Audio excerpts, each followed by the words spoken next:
আসসালামু আলাইকুম রহমতুল্লাহি ওয়া বারাকাতুহু। আমাদের মায়ের রমজান ইনশাআল্লাহ শুরু হয়ে গেছে। রমজান মাস আসতেছে, আজকে থেকে ইনশাআল্লাহ তারাবি শুরু। তো প্রত্যেকটা মুসলিম অবশ্যই তারাবির নামাজ পড়বেন,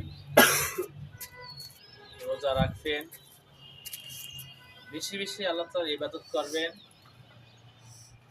রমজান মাসে কামাই করার মাস, যে যত বেশি কামাই করতে পারে রমজান মাসে